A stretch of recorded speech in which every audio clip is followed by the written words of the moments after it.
안녕하세요. 미국주식론 대학의 미준입니다. 4월 24일 오늘의 미국주식 뉴스를 시작합니다.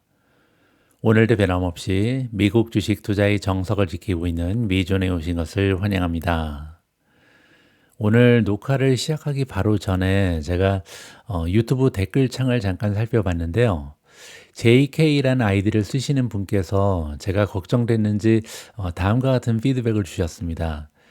장이 시작할 때 그 전날 걸 올리지 말고 장 끝날 때 그날 거를 올리시면 훨씬 조회수가 잘 나올 거라고 장담합니다. 하루하루 엄청나게 변동성이 심한데 그 전날 거를 잘 안 봐요. 요즘 사람들이. 이렇게 미존 채널에 관심을 가져주시고 걱정해 주신 JK님께 일단 감사 말씀부터 드립니다. 걱정하시는 건 제가 이해가 갑니다. 왜냐면 최근 들어서 미준 그 영상의 클릭 수가 엄청나게 많이 줄었거든요. 불과 몇 달 전만 해도 한 3만 뷰 정도 나왔었는데요. 이제는 반토막이 났습니다. 예전 같으면 저도 걱정을 좀 많이 했을 텐데, 이제 유튜브 운영한 지 한 5년 차가 되다 보니까요. 저도 그러려니 합니다. 예전에도 2022년에도 같은 현상이 있었거든요. 주식시장이 이렇게 무너지고 굉장히 오랫동안 조정이 나타나게 되면요. 클릭 수도 굉장히 많이 줄고 또 구독자가 감소하는 경향이 있습니다.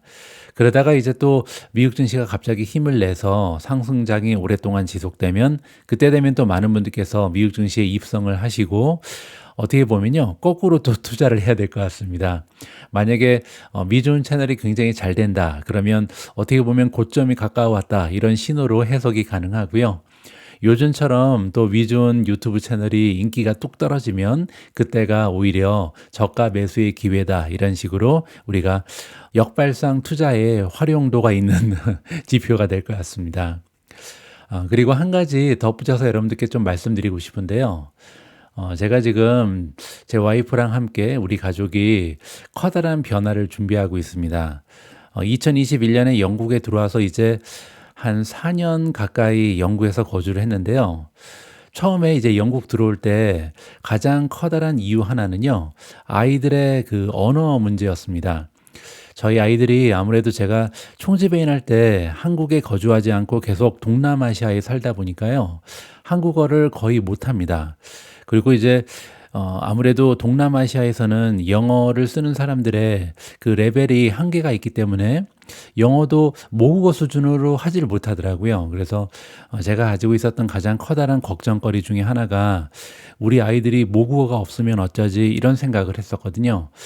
그래서 그러면 영어권에 가서 몇 년 살면서 아이들이 영어를 모국어로 만들 수 있는 기회를 만들어 줘야겠다. 이런 생각 때문에 사실 2021년에 영국행을 결정했습니다. 그런데 제가 방송에서도 여러 번 말씀드렸지만 제가 영국을 끔찍하게 싫어하거든요.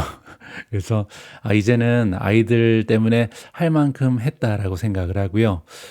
올 여름에는 이제 제가 좋아하는 따뜻한 나라로 다시 이주를 계획하고 있습니다. 아마 말레이시아의 KL, 쿠알라룸푸르로 이주를 할 것 같은데요. 지금 아이들이 국제학교 시험 중이거든요. 그래서 시험 결과 나오고 그렇게 확정이 되면 빠르면 7월 말에 그리고 늦어도 8월부터는 KL 쪽에 가서 삶을 다시 시작할 것 같습니다. 그렇게 되면 이제 한국과의 시차는 거의 없어지는 거고요. 미국 증시와의 시차, 뉴욕과의 시차는 딱 12시간이 됩니다. 그 얘기는 미국 증시가 끝나고 미국이 이제 저녁 시간에 접어들면 제가 이제 아침에 일어나는 시간이잖아요. 그래서 굉장히 효율적으로 방송을 구성해서 빠르게 여러분들께 미국 증시의 소식을 전달해 드릴 수 있는 기초가 마련될 것 같습니다. 그때까지는 제가 영국에 있는 바람에 다른 유튜버보다는 조금 한 발 늦게 소식을 전달해 드리고 있는데요. 혹시 발빠른 소식이 필요하신 분들께서는 제가 운영하고 있는 미준 올인원 멤버십 가입도 한번 생각해 주시면 좋을 것 같습니다. 자, 어쨌든 제가 말레이시아에 이주하게 되는 것은 조금 더 구체적인 계획이 확정되면 여러분들께 다시 한번 말씀드릴 수 있도록 하겠습니다. 자, 그러면 4월 24일 준비된 오늘의 미국 주식 뉴스 바로 시작합니다. 오늘도 미국 증시 시황부터 정리하도록 하겠습니다. 아직까지는 제가 영국에 있어서 어제 미국 증시의 시황이고요. 일단 이틀 연속 상승 추세를 지켜냈습니다. S&P 500 기준으로도 1.6% 이상 급등했고요. 나스닥 기준으로는 무려 2.5%나 급상승하는 기분 좋은 하루였습니다. 보시는 것처럼 상승 추세를 보인 종목이 훨씬 더 많았고요. 특히 우리가 애정하는 테크주들은 대부분 아주 선명한 녹색을 기록하고 있습니다. 한 가지 아쉬운 부분은요, 거의 4% 넘게 나스닥 지수가 올라갔었는데 나중에는 일부 떨어지면서 2.5% 정도 올라가는데 만족했다. 이 부분은 개인적으로 조금 안타까움을 느끼고 있습니다. 어제 전반적으로 시장이 상승하면서 시장의 폭이 조금 더 넓어졌는데요. 23에서 26.83까지 올라갔습니다. 이제는 S&P 500을 구성하는 500대 기업 중에 4분의 1 이상은 단기적으로도 좋은 모멘텀을 발휘하고 있다. 물론 이제 이 수치가 50%를 넘어가야 본격적으로 상승장이 시작된다. 이렇게 우리가 유추를 해볼 수가 있겠죠. 다음에는 공포지수입니다. 빅스 역시도 아직까지는 30 아래에 형성이 되어 있는데요. 29.15로 조금 더 상승했습니다. 다음에는 Fear and Greed 인덱스고요. Fear and Greed 인덱스는 어제까지 극적인 공포에서 드디어 공포 단계로 한 단계 격상했습니다. 28을 가리키고 있는데요. 단기간 동안 굉장히 많이 올라가긴 했습니다. 보시는 것처럼 불과 얼마 전만 해도 3에 머물렀었고요. 3에서 12로 그리고 19로 그리고 이제 20을 넘어서 드디어 28까지 상승하면서 극적인 공포감은 어느 정도 해소됐다. 이렇게 보시면 되겠죠. 초이스 스탁이 제공하는 마켓 스코어도 마찬가지인데요. 어제까지는 공포 단계에 머물렀지만 드디어 불안 단계로 한 단계 올라갔습니다. 따라서 시장의 센티먼트가 조금은 나아졌다. 이렇게 우리가 평가를 해볼 수가 있겠죠. 다음에는 AAII 설문조사 결과입니다. 오늘은 목요일인데요. 벌써 발표가 됐습니다. 어제 기준 투표일이죠. 4월 23일 투표 기준으로 이제는 21.9%의 투자자가 긍정적인 추세를 기대하고 있는데요. 전주보다 오히려 하락했습니다. 25.4%에서 21.9%로 긍정적인 전망을 가지고 있는 투자자의 비율이 현저하게 줄어들었다. 부정적이죠. 하지만 부정적인 견해를 가지고 있는 투자자의 비율도 약간 하락했습니다. 그 얘기는요, 중립이 많이 늘었다는 거죠. 지금 현재 상황에서는 앞으로 주가가 올라갈지 떨어질지 아직까지는 모르겠다. 이렇게 대답한 사람들이 22.5%로 급등했습니다. 다음에는 미준 탑픽의 성적인데요. 어제는 대부분의 종목이 급상승했습니다. 이노데이터가 10.08% 올라가면서 가장 좋았고요. 두 번째로 크레도 테크놀로지가 플러스 9.37%, 팔란티어가 플러스 7.27, 다음으로 셀레스티카가 플러스 6.55%로 좋았습니다. 참고로 셀레스티카 같은 경우는 오늘 미국 증시가 닫은 다음에 어닝 결과를 발표할 예정입니다. 다음에는 비스트라 6.54% 상승했고요. 테슬라가 플러스 5.37, 브로드컴 플러스 4.32, 프로시얼즈 울트라 비트코인 ETF가 플러스 4.30, 아마존 플러스 4.28, TSMC 플러스 4.23, 메타 플러스 4.00, 엔비디아 플러스 3.86, 탈렌 에너지 플러스 3.58, 알파벳이 플러스 2.56, 마이크로 스트래티지가 플러스 0.79%로 긍정적인 추세를 지켜냈습니다. 떨어진 종목이 3개 보이는데요. 넥스트래커가 0.57% 소폭으로 떨어졌고요. 우버가 마이너스 0.90, 다음으로 비트코인이 94,000까지 상승했다가 92,700으로 소폭 하락했다. 이렇게 정리가 가능합니다. 앞에서 확인하신 것처럼 미국 증시는 오래간만에 이틀 연속 급상승세를 보였습니다. 그런데 문제 하나가 생겼는데요. 그 문제로 인해서 지금 미국 증시의 선물 지수가 급 하강하고 있습니다. 나스닥을 기준으로 봤을 때는 0.81%나 떨어졌거든요. 그 문제가 뭐냐면 어제 미국 증시가 이틀 연속으로 상승 추세를 지켰던 이유가 두 가지가 있잖아요. 첫 번째는 이제 연준 의장을 해임할 생각이 아예 없다. 이렇게 긍정적인 얘기를 트럼프 대통령이 했고요. 두 번째는요, 베센트 재무장관 그리고 트럼프가 연달아서 어떤 얘기를 했냐면요, 중국과의 관세가 급격히 떨어질 것이다. 너무 걱정하지 마라. 이렇게 긍정적인 신호를 시장에 제시했습니다. 그런데 제가 녹화를 시작하기 1시간 전에 이런 뉴스가 떴거든요. 중국이 얘기하기를 진행 중인 관세 논의는 없다. 지금 트럼프 대통령이 혼자 얘기하고 있다. 이런 발표를 하면서 미국 증시가 갑자기 떨어지는 계기가 마련되고 있습니다. 목요일에 중국은 이번 주 백악관에서 제시했던 긴장 완화 조짐이 있다는 신호에도 불구하고 미국과 관세 문제에 대해서 어떤 논의도 없었다라고 밝혔습니다.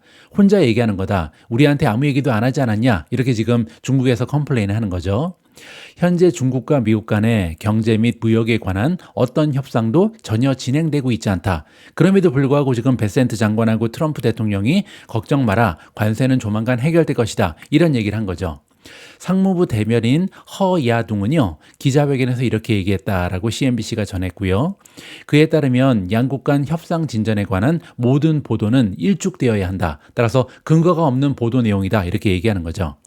미국이 정말로 문제를 해결하고자 한다면 모든 대중국 일방 조치를 취소해야 한다. 그래야만 우리가 대화를 임할 것이다. 이렇게 지금 얘기를 하는 거죠. 트럼프 미국 대통령과 스콧 베산트 재무장관은요, 이번 주 중국과의 긴장 완화 가능성을 시사한 바가 있는데 근거가 없는 얘기였다. 이렇게 좀 실망스러운 기사 내용이 발표된 겁니다. 제가 보기에는요, 시장을 안정시키기 위해서 트럼프 대통령과 베센트 장관이 무리수를 둔 것 같습니다. 그래서 실질적으로는 없던 협상도 없었는데 그냥 립 서비스를 해준 거죠. 여기에서 얘기하는 시장은요, 비단 미국 증시뿐만 아니라 사실상 더 중요한 채권 시장을 얘기합니다. 최근에 채권 시장이 엄청나게 떨어졌죠. 그 얘기는 이제 채권 수익률이 급등하고 있었는데요. 수익률이 이렇게 급등하게 되면 여러분들 잘 알고 계시지만 미국 정부가 부채가 굉장히 많거든요. 따라서 이자 비용이 굉장히 많이 올라갈 수밖에 없는 거죠. 따라서 채권 시장은 보통 급등하는 게 맞거든요. 왜냐하면 투자 자금이 이제 안전 자산인 채권으로 이동하기 때문인데 이번에는 증시도 떨어지고 채권 시장도 떨어지는 굉장히 어려운 상황이 연출됐습니다. 자, 따라서 이러한 상황을 타개하기 위해서 트럼프 대통령과 베센트 장관이 굉장히 긍정적인 발언을 한 것이 아닌가 이렇게 좀 의심이 드는 거죠. 자, 오늘 백악관에서 긍정적인 추가 발언이 있게 되면 물론 시장에서는 조금 안도감을 느낄 수 있는데요. 그 전까지는 아마도 미국 증시가 다시 하락세로 돌아설 가능성이 높다. 이렇게 평가가 가능합니다. 오늘 방송에서는 리세션 이야기를 좀 해볼까 합니다.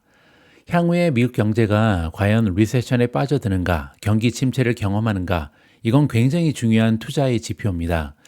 왜냐하면 얼마 전에 이제 S&P 500이 저점을 찍을 때 18%가량 최고점에서 빠졌습니다. 그런데 우리가 얘기하는 베어마켓은 최소 20% 이상 떨어지는 걸 얘기하잖아요. 그 얘기는 미국 증시는 아직 베어마켓에 접어들지 않았죠. 만약에 향후에 미국 경제가 침체기에 접어든다면 베어마켓은 물론이고요. 최소한 한 25% 이상은 떨어질 가능성이 높습니다. 그런데 지금은 18%를 찍고 상승하는 중이죠. 따라서 지금은 조정장인데요. 조정장이라는 것은 리세션이 발생하지 않는다는 전제 하에만 가능합니다. 따라서 다가오는 미래에 만약에 리세션이 발생하지 않는다면 지금 18% 떨어졌던 게 바닥일 가능성이 매우 높고요. 만약에 미국 경제가 리세션에 빠져든다면 추가적으로 최소한 한 25%까지 떨어지면서 굉장히 좋지 않은 추세를 다시 한번 경험할 가능성이 높습니다. 자, 그래서 지금 현재 리세션의 가능성은 얼마나 되고 향후에 투자 전략은 어떻게 세워야 하는지 여기에 대한 이야기를 좀 들어볼까 합니다. 시장은 트럼프 대통령의 해방의 날 관세 발표로 인한 초기 충격 이후에 미국 경제가 결국 경기 침체에 빠질지에 대해 의구심을 표시하고 있다. 따라서 시장의 일부에서는 지금 리세션을 기대하고 있는 거고요. 또 어떤 투자자들은 리세션에 빠지지는 않을 것이다. 이렇게 지금 예상을 하고 있는 거죠. 도이치뱅크 리서치가 얘기하고 있고요. 트럼프 대통령이 4월 2일 광범위한 관세를 발표한 직후 전후, 즉 제2차 세계대전 이후 가장 빠른 속도 중 하나의 주가 하락이 일어났습니다. 도이치뱅크의 거시 전략가 헨리 앨런이 수요일 연구 노트에서 전했고요. 채권 시장에서는 해방의 날 이후 기업의 채권에 대해서 투자자들이 더 높은 프리미엄을 요구하기 시작했습니다. 이 얘기가 뭐냐면요. 만약에 경기가 침체된다면 가장 많은 피해를 입는 이런 기업들은 굉장히 작은 소규모의 기업이거든요. 그리고 이런 기업들이 발행하는 채권을 우리가 정크본드라고 부릅니다. 따라서 정크본드의 수익률이 급상승했다. 이렇게 보시면 되겠죠. 그 얘기는 크레딧 스프레드가 넓어졌다. 안전 채권과 이렇게 위험한 채권 사이에 수익률이 벌어진다는 얘기입니다. 그리고 또 한 가지 수익률 곡선도 더 가팔라졌다고 얘기하는데요. 수익률 곡선은 뭐냐면 단기 채권이 있고 그리고 장기 채권이 있잖아요. 뭐 국채를 예로 들면 보통 2년물 그리고 하나는 10년물인데요. 10년물의 수익률이 훨씬 더 높아지는 경향이 있습니다. 왜냐하면 다가오는 미래에 만약에 미국 경제가 둔화될 것이다 이렇게 예상을 하면요. 아무래도 돈을 장기적으로 꿔주기에는 좀 부담스럽죠. 따라서 이자율을 높여줘만 그래야만 채권을 사는 사람들이 있다. 이렇게 보시면 되겠죠. 자, 이렇게 시장 참여자들은 관세가 경제에 미칠 충격을 빠르게 반영하고 있지만 경기 침체를 완전히 반영하려 하지는 않는다. 이렇게 지금 앨런이라는 전문가가 지적하고 있습니다.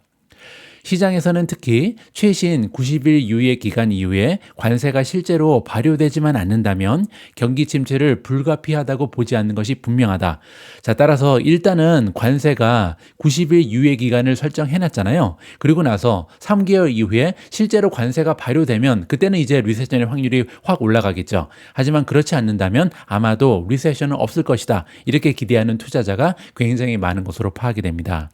왜냐하면 주가 하락도 아까 말씀드린 것처럼 리세션이 당연시 된다면요. 아마도 20% 이상 떨어지면서 베어마켓으로 진입을 하겠죠. 그리고 신용 스프레드 확대, 유가 하락 모두가요. 지금은 리세션 시기보다는 굉장히 완만하다. 따라서 지금 시장에서는 리세션을 다 반영하지는 않고 있다. 이렇게 지금 얘기하는 겁니다. 하지만 이는 반대로요. 주요 자산군 어느 곳도 과거 침체기와 유사한 수준의 움직임을 보이지 않았기 때문에 만약에 실제로 경기 침체가 발생하게 되면요. 상당한 하방 리스크에 노출되어 있다는 의미다. 즉 지금은요. 리세션의 확률이 그렇게 높지 않다고 보는 사람들이 많기 때문에 실제적으로 주가가 많이 떨어지지 않았다는 거죠. 만약에 리세션의 확률이 급등한다면 추가적으로 미국 증시가 급락할 가능성이 높다. 이렇게 보시면 됩니다. 그는 경기 침체가 현실화된다면 국채 대비 기업체 보유에 대한 보상, 우리가 아까 크레딧 스프레드라고 불렀죠. 이게 훨씬 더 확대될 여지가 있다라고 전망했습니다. 아까 제가 설명드린 것처럼 정크본드의 수익률이 갑자기 확 올라가겠죠. 왜냐하면 정크본드는 굉장히 위험하잖아요. 만약에 리세션에 접어든다면 소규모의 기업들은 부도가 날 가능성이 높아집니다. 그러니까 이런 기업들한테 돈을 꿔주기 위해서는 이자율이 굉장히 높아야겠죠. 주식시장과 마찬가지로 현재까지 크레딧 스프레드도요. 최근의 침체기와 일치하는 규모의 시장 스트레스를 시사하지는 않고 있습니다. 예를 들어서 미국 하이힐드 고수익 기업체 시장에서 이걸 이제 정크본드라고 부르는 거고요. 정크본드 시장에서 신용 스프레드 상승폭은요. 2022년, 2016년, 2011년에 비침체 국면에서 기록된 고점조차 넘지 못했다. 자, 여기 3년이 나와 있는데요. 2011년도 그렇고 2016년도 그렇고 2022년도 실제적으로 리세션이 발생하진 않았습니다. 그런데 그때보다도 지금 스프레드가 많이 올라가지 않았다는 거죠. 그리고 코비드-19이나 아니면 글로벌 금융위기 2008년, 2009년을 얘기하는 거고요. 이때랑 비교하면 굉장히 낮은 수준이다. 자, 여기 나와 있죠. 지금 정크본드의 스프레드가 여기까지 올라와 있는데요. 여기는 지금 과거에 비하면 굉장히 낮은 수준이다. 따라서 리세션하고는 관련이 없는 수준이다. 이렇게 보시면 되겠죠. 미국 주식시장도 마찬가지입니다. S&P 500 지수는 최근 몇 년간 경기 침체기에 나타난 낙폭만큼 크게 떨어지진 않았다. 이렇게 앨런이 분석을 했고요. 따라서 만약에 리세션에 접어들게 되면요. S&P 500 지수가 최소 25% 이상은 떨어질 것이다. 이렇게 우리가 예상을 해볼 수가 있겠습니다. 그리고 또 하나가 있는데요. 유가는 여러 혼재 요인이 작용하는 분야지만 상대적으로 완만한 하락만 보였다는 점은 투자자들이 아직 세계 경기 둔화를 크게 예상하지 않는다는 뜻으로 해석이 가능하다. 자, 유가도 여기에 있습니다. 지금 과거의 위기 상황과 비교하면요. 굉장히 높은 수준이죠. 따라서 지금은 세계 경제가 리세션에 빠져들 것이다. 이렇게 기대하지는 않는다는 것을 유가의 흐름을 봐서도 우리가 살펴볼 수가 있을 것 같습니다. 미국 국채 시장의 수익률 곡선을 보면요. 경기 침체 직전에는 보통 급격한 곡선에 가팔라짐이 나타난다. 이렇게 앨런이 지적을 했고요. 지금 현재로서는 이러한 현상이 나타나지 않는다. 따라서 리세션의 확률이 아직까지는 적어 보인다. 이렇게 해석이 가능할 것 같습니다. 자, 위에 나와 있는 기사의 내용에 따르면요. 크레딧 스프레드의 확대 폭이라든지 수익률 곡선, 주가 하락폭, 유가 하락 이 모든 것이요. 과거 경기 침체기의 추세를 반영하지는 못하고 있다. 이렇게 주장하고 있습니다. 자, 이거를 부정적으로 해석하면요. 만약에 리세션이 찾아올 경우 미국 증시가 추가적으로 폭락할 가능성이 높다. 최소한 지금 수준에서 한 10%는 더 빠지겠죠. 하지만 긍정적으로 해석하면요. 그만큼 지금 시장이 보기에는 리세션의 확률이 생각보다 높지 않다. 이런 의미로 이해가 가능합니다.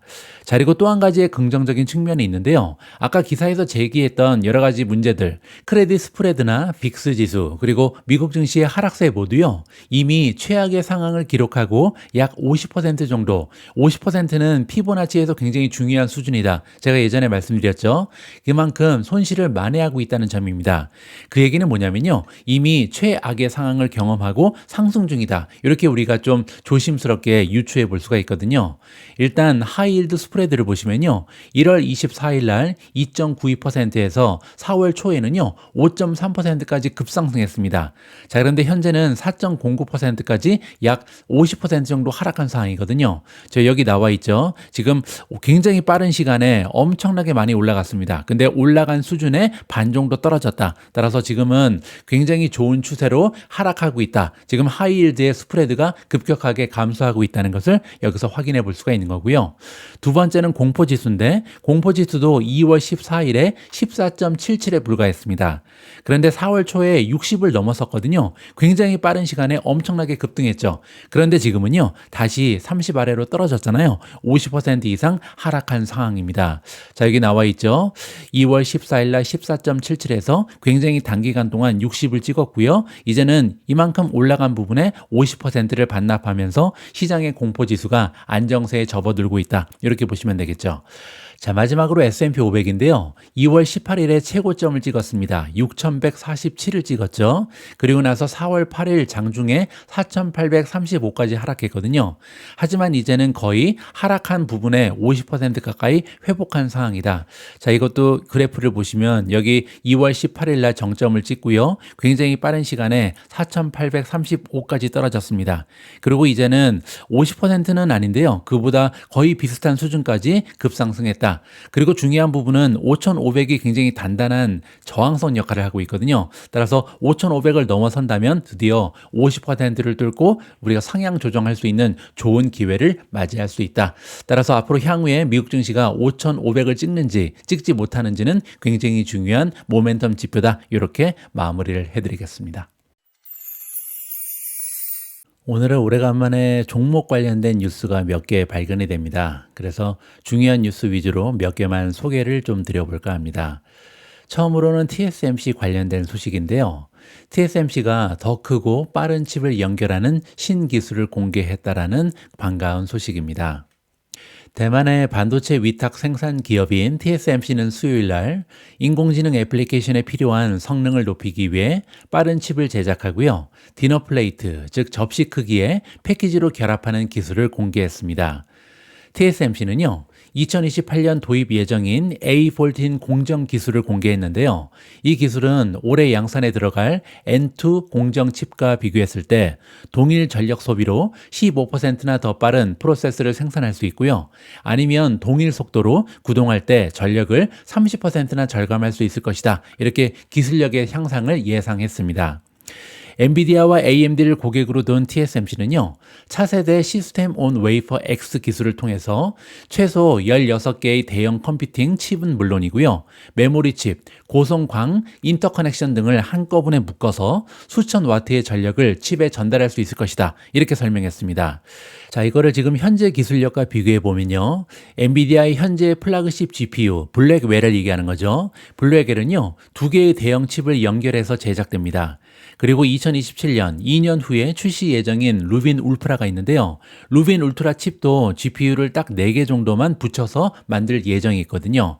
자, 그런데 지금 TSMC가 어제 발표한 내용에 따르면 2028년이 되면 A14 공정 기술이 등장을 하고요. 그렇게 되면 최소 16개의 대형 칩을 결합해서 시스템을 구축할 수 있다. 이렇게 얘기하는 거죠. 그 얘기는요, 지금 블랙웰에 비해서는 최소 8배 정도 커다란 용량을 한꺼번에 구동할 수 있다. 지금 이렇게 얘기하는 겁니다. 따라서 다가오는 미래에는 AI 훈련이라든지 애플리케이션, 추론 기능이 엄청나게 빠르게 돌아갈 가능성이 높다. AI 기술력이 기하급수적으로 향상될 것이다. 이렇게 우리가 기대를 해볼 수가 있을 것 같습니다. TSMC는 또한 애리조나 소재 기존 공장 인근에 2개의 공장을 추가로 건설할 계획이고요. 이 부지에 총 6개의 파운드리 공장, 2개의 패키징 공장, 그리고 연구개발센터를 지을 예정이라고 발표했습니다. TSMC와 경쟁하기 위해 파운드리 사업 확대를 추진 중인 인텔이 있죠. 그리고 인텔은 다음 주 새로운 제조 기술을 발표할 예정에 있는데요.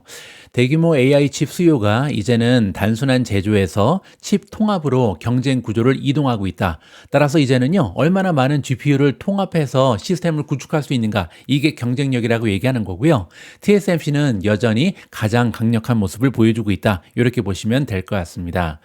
자, 오래간만에 TSMC의 펀더멘탈을 살펴보도록 하겠습니다.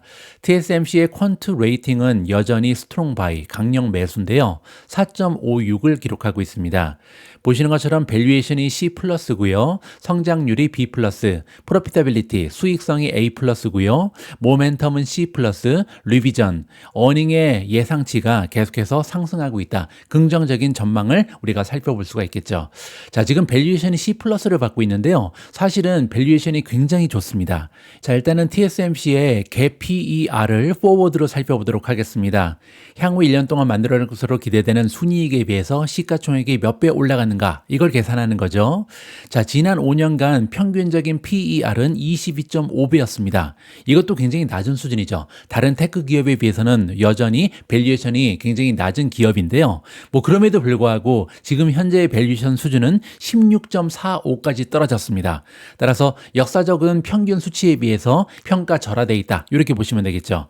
자, 그런데 중요한 거는요, 과거에 비해서 TSMC의 성장률은 오히려 더 좋잖아요. 따라서 이렇게 밸류에이션이 떨어진 것은 엄청난 매수 기회다. 이렇게 이해가 가능합니다.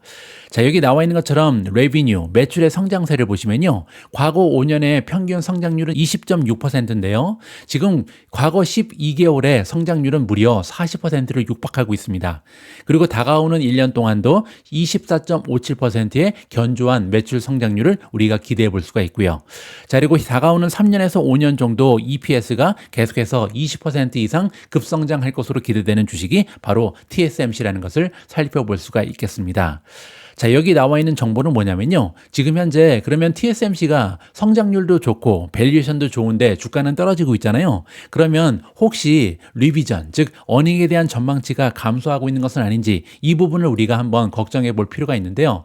보시면 잘 안 보이네요. 자, 여기 보시는 것처럼 2%, 2.3%, 5.29%, 과거 1개월 그리고 3개월, 6개월의 트렌드를 보면요, 계속해서 어닝에 대한 전망치는 오히려 올라가고 있습니다. 따라서 이것도 아무런 문제가 되지 않죠.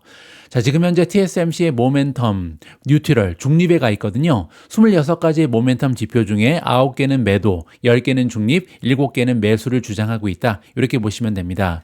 자, 그리고 3개월 주가 차트도 굉장히 예쁘게 구성이 되어 있는데요. 여기 보시면 160달러의 강력한 저항선이 있습니다. 보시면 여기 한 번 올라가다 꺾였고요. 두 번째 막혔죠. 그리고 이제 세 번째 도전할 텐데 전반적으로 추세가 좋기 때문에, 왜냐하면 저점이 계속해서 올라가고 있잖아요. 삼각형을 만들고 있습니다. 상승 삼각형이기 때문에 아마도 상승 돌파가 가능하지 않을까, 이렇게 기대감을 가져볼 만합니다. 다음으로 준비된 기사에는 팔란티어 그리고 구글이 등장하는데요. 팔란티어와 구글의 클라우드가 파트너십을 런칭한다라는 굉장히 반가운 소식입니다.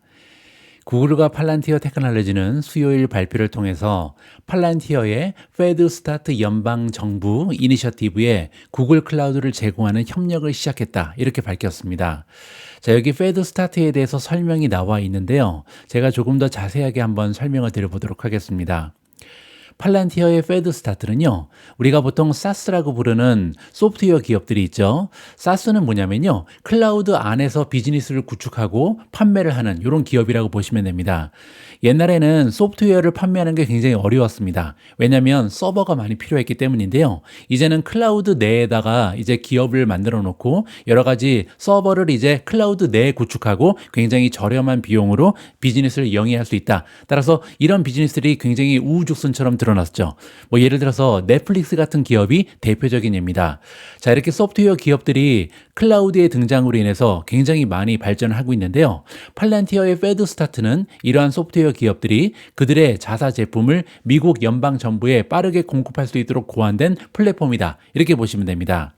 자, 기업이 컨테이너한 소프트웨어를요, 팔란티어가 이미 획득한 페드 램프 등의 인증을 받은 안전한 클라우드 환경을 통해서 배포할 수 있다. 이렇게 보시면 되는데요.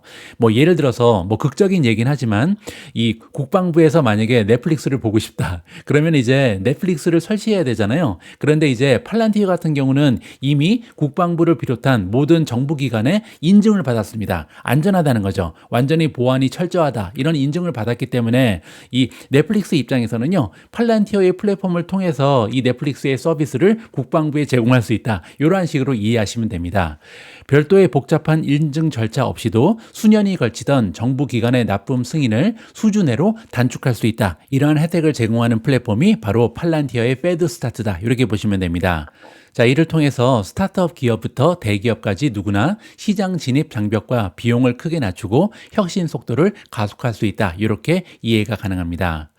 세계적 수준의 솔루션, 구글의 글로벌 규모 인프라와 보안, 그리고 팔란티어의 일괄 컴플라이언스 기능이 결합되면서 미국 정부 기관 전반에 걸친 혁신을 가속화할 것이다. 이렇게 구글의 자사 웹사이트가 전하고 있고요. 이를 통해서 정부 기관들은 최고 수준의 보안 및 컴플라이언스 기준을 준수하면서도 여러 가지 클라우드 플랫폼에 걸친 인증된 솔루션을 활용할 수 있게 될 것이다. 따라서 정부 기관 입장에서는요, 이제 안전하게 여러 가지 클라우드 플랫폼에 설치되어 있는 솔루션, 이 소프트웨어 기업들을 이용할 수 있다. 상품들을 이용할 수 있다. 이렇게 우리가 이해를 해볼 수가 있겠습니다. 제가 볼 때 이번 협력은요, 팔란티어와 구글 양사의 모두 실질적인 가치를 빠르게 안겨줄 수 있는 호재다. 이렇게 평가하고 싶은데요. 일단 팔란티어 입장에서는요, 자신들이 이미 갖춰놓은 연방정부용 보안, 컴플라이언스 환경 위에 이게 페드 스타트죠. 구글 클라우드를 얹었잖아요. 따라서 더 많은 공공기관 고객을 만나기가 훨씬 수월해졌다. 이렇게 이해가 가능합니다. 복잡하고 시간이 오래 걸리던 인증 과정을 줄여주잖아요. 따라서 정부 납품은 까다롭다는 인식을 완화시키고 판매 기회를 대폭 늘릴 수 있다. 이렇게 이해가 가능합니다. 자, 그리고 구글 입장에서도요, 팔란티어의 컴플라이언스 시스템을 빌려서 이렇게 그 페드 스타트를 빌려서 연방 정부 시장 진출 장벽을 한층 낮출 수 있게 됐다. 구글 클라우드 상에는 굉장히 많은 기업들이 이 사스를 구축하고 있잖아요. 이런 기업들이 이제 컴플라이언스의 걱정 없이, 따라서 인증 걱정 없이 팔란티어를 이용을 해서 정부 기관에 상품을 판매할 수 있게 됐다. 이렇게 보시면 되겠죠. 구글이 자체적으로 구축해놓은 인프라와 보안 역량에 팔란티어의 검증된 프로세스를 더해서 안전하게 쓸 수 있는 클라우드라는 메시지를 더 강하게 전달할 수 있게 됐다. 이렇게 보시면 됩니다.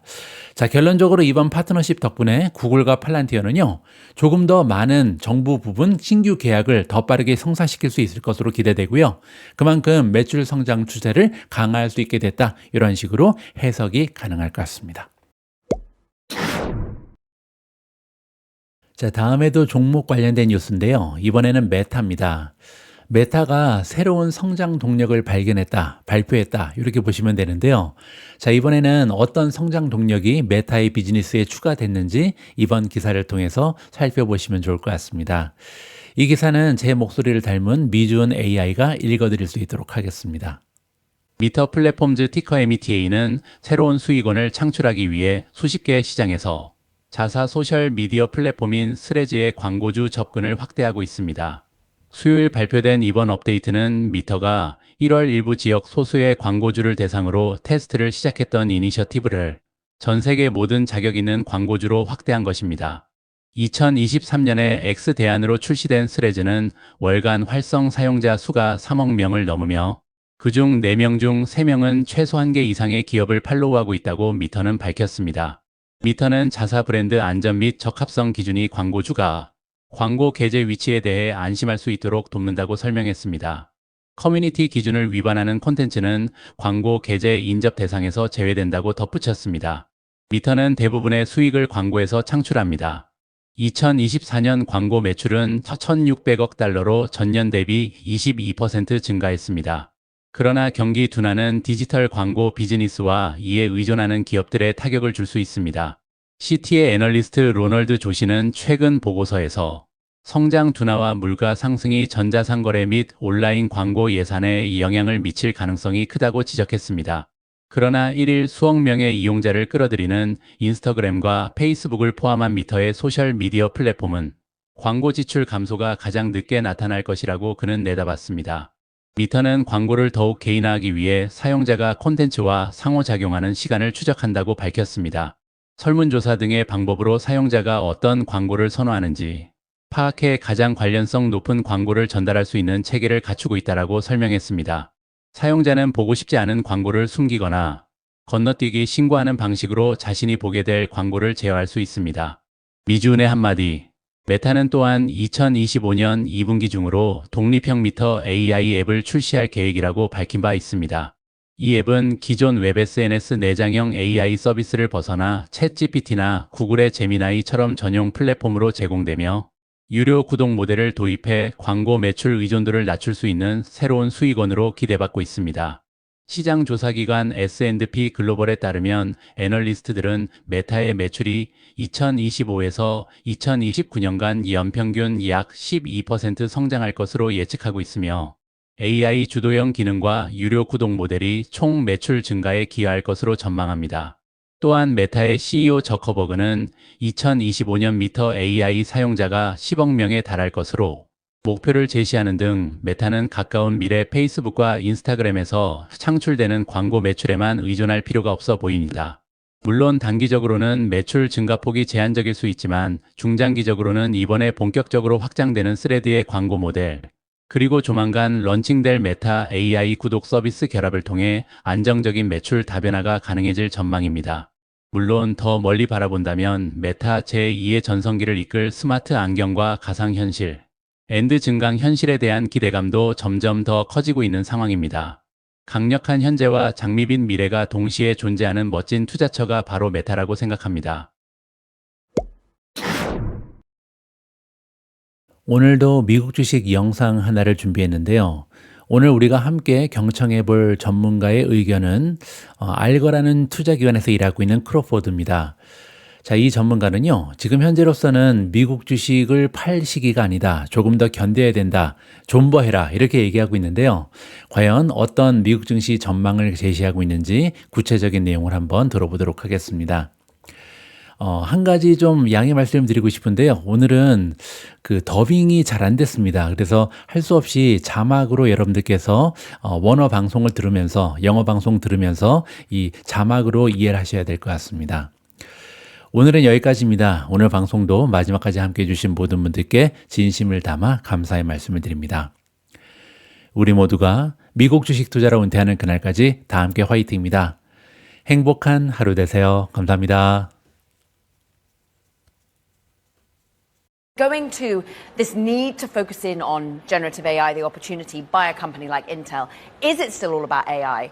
Are we able to focus on the long-term opportunity when you've got headlines just now from Trump saying, well, that the US will have a fair deal with China? Yeah, look, AI is the next revolution that we have to chase. So it is important that Intel fixes its house. But, I think Intel has kind of lost the game on AI. What they have to figure out is if they can hold the kind of prowess on manufacturing and catch up with TSMC, because that becomes a more strategic imperative than being able to develop a competing AI chip to NVIDIA. How I saw manufacturing that was meant to be coming more to home, Ohio, for example, that then gets pushed back because of current quandaries about whether there's going to be government support for the CHIPS Act anymore, whether there's going to be money coming from the government.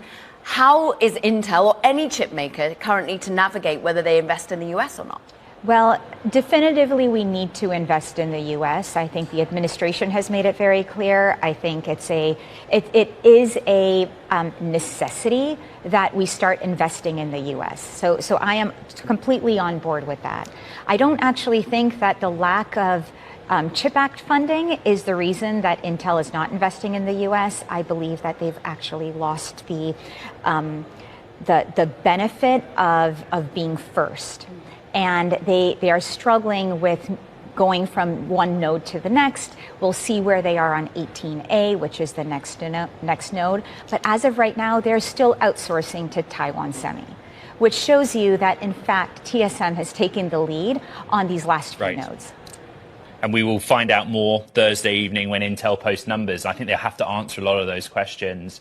Earnings is so interesting, right, in the context of everything happening around the world. I want to bring up this chart, which is average EPS surprise. And we're still kind of rattling our brains a little bit, Ankur, about the Tesla share performance in this session relative to the numbers it posted. And the reason I like this chart, I find it so interesting, is that actually Tesla has a terrible track record compared to the other Mag 7 names in positive surprise on EPS. That's all to say, do you think that given the macro environment right now, all of these names might get a bit of a pass this quarter?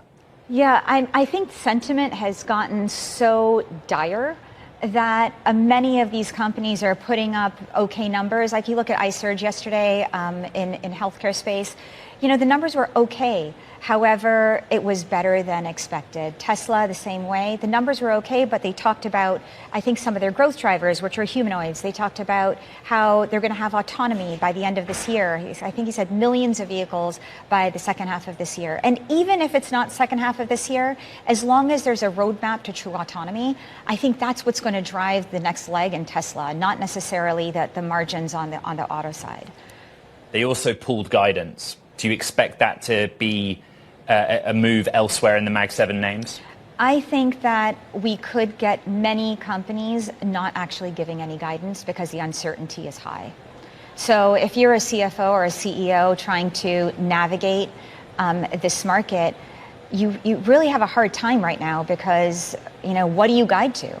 Do you guide to 145% tariff or 40% tariff from China? Do you guide to, and what you're seeing today, for example, in Vertiv.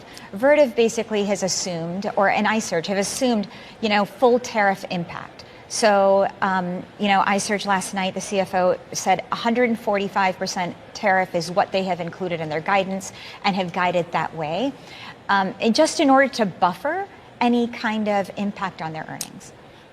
You say it's difficult for a CEO, a CFO to navigate. Boy, is it also difficult for you, an investor. Oh, for sure. So do you remain committed in the longer term? Do you stick to the longer term narratives that have driven these stocks higher over the last couple of years? Or do you pause? Do you take money out? So I think if you haven't taken your money out already and protected yourself, now is not the time to do it. So that's the first thing. Secondly, you know, by September, I will go out on a limb and say by September we are no longer going to be talking about these trade wars. And we will have moved on to something else, and maybe we'll be looking at the midterms and how great the economy is doing, but it won't be the trade wars. So I think this is a kind of a short-term focus geopolitically to play a game that the U.S. The administration is currently playing. However, it will be behind us shortly. You know, as we move forward, the AI trade is still very, very prevalent. And there's no escaping it. That train has left the station. So, you know, yes, we will start again. And, you know, right now there's some very compelling opportunities in the market. Should America's biggest technology companies prepare for a recession? You know, tough to tell, and I think it's a binary answer, and in part because the policies are going to dictate if we go into a recession. So, you know, if we do have a 145% tariff and we keep ratcheting up these tariffs on foreign goods, and we have a retaliatory effect, yes, we are going to go into a recession, and I would say that there would like 90-some% probability that would happen. If we can thread the needle and not be quite as aggressive, the situation changes, and maybe we have a bit of a soft landing at, you know, 1% GDP growth instead of negative GDP growth.